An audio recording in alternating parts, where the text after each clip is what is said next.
নমস্কার, আমার ভুরিভোজ চ্যানেলে সকলকে স্বাগত জানাই। Welcome to my channel Bhuribhoj. আজকে বানাবো ছোলার ডাল দিয়ে নতুন ধরনের একটা রেসিপি।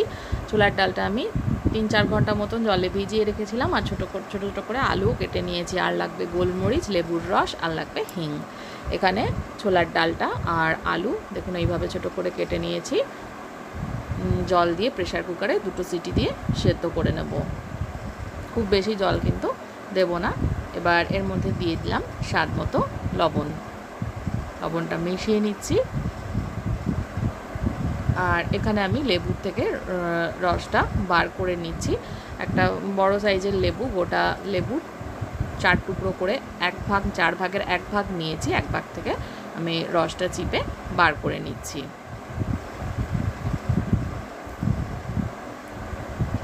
এবার আমি ডালটা সেদ্ধ করে নেব। 2 সিটি দিয়ে ডালটা সেদ্ধ করে নিতে হবে। আর গোলমরিচটা আমি গুঁড়ো করে নিয়েছি। এখানে বেশ কয়েকটা গোলমরিচ নিয়েছিলাম, প্রায় 10-12টা মতো গোলমরিচকে আমি এইভাবে গুঁড়ো করে নিয়েছি। এবার কড়াই বসিয়ে এর মধ্যে সর্ষের তেল দিয়ে দিচ্ছি। সর্ষের তেলটা গরম করে নেব। এর মধ্যে কিন্তু বিশেষ কোনো মশলাপাতি ব্যবহার হবে না। মশলা বলতে গোলমরিচের গুঁড়ো আর হলুদ গুঁড়ো একটু লাগবে, ব্যাস।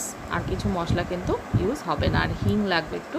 তেলের ওপরে আমি একটু সামান্য পরিমাণে হিং দিয়ে দিলাম। হিংটাকে হালকা করে ভেজে নেব। আঁচটা কমিয়ে রেখে হিংটা দেবো, হিংটা যাতে পুড়ে না যায়।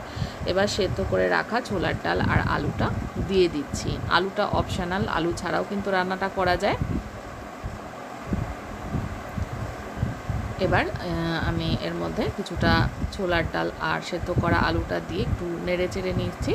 এবার এর মধ্যে আমি গোলমরিচের গুঁড়োটাও কিন্তু দিয়ে দিলাম। গোলমরিচের গুঁড়োটা কিন্তু একটু বেশি পরিমাণে দিতে হবে, কারণ এখানে কাঁচা লঙ্কা বা শুকনো লঙ্কার গুঁড়োর কোনো ইউজ হচ্ছে না। এবার আমি গোলমরিচের গুঁড়োটাকে মিশিয়ে নিচ্ছি, মিক্স করে নিচ্ছি। আর এর মধ্যে এবার দিয়ে দেবো সামান্য একটু হলুদ গুঁড়ো দিয়ে দিচ্ছি।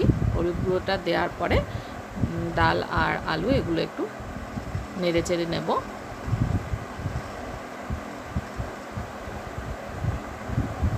একটু 1.5 থেকে 2 মিনিট মতো নেড়ে চেড়ে নেওয়ার পরে এবার বাকি ছোলার ডাল আর জলটা এর মধ্যে দিয়ে দিলাম।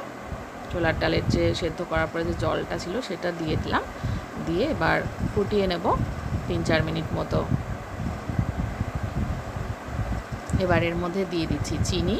ছোলার ডাল কিন্তু একটু মিষ্টি হবে, তাই চিনির পরিমাণটা একটু বেশি দেব অন্য রান্নার থেকে। চিনিটা মিক্সড করে নিলাম।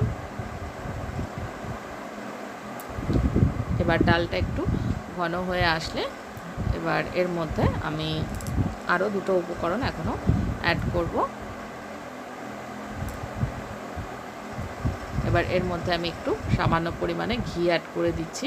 ঘিটা মিক্স করে নেব। খেতে কিন্তু অসাধারণ হয় এই রেসিপিটা। আপনারা রুটি, পরোটা, লুচির সঙ্গে খেতে পারেন, ভাতের সঙ্গেও খাওয়া যায়। তাছাড়া কিন্তু এমনিও এটা খেতে ভীষণ ভালো লাগে।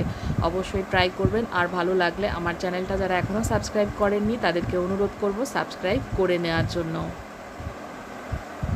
ঘিটা একটু মিশিয়ে নিলাম। ঘিটা মিশিয়ে একটু ফুটিয়ে নিয়ে এবার গ্যাসটা আমি অফ করে দিচ্ছি। গ্যাসটা অফ করে যে লেবুর রস বার করে রেখেছিলাম প্রথমেই, সেটা অ্যাড করে দিচ্ছি। লেবুর রসটা একটু ভালো করে মিক্স করে নিলে কিন্তু ছোলার ডালের সিজিয়া রান্নাটা একদম তৈরি। এটাকে ছোলার ডালের সিজিয়া বলা হয়, খেতে অসাধারণই হয়। অবশ্যই ট্রাই করবেন।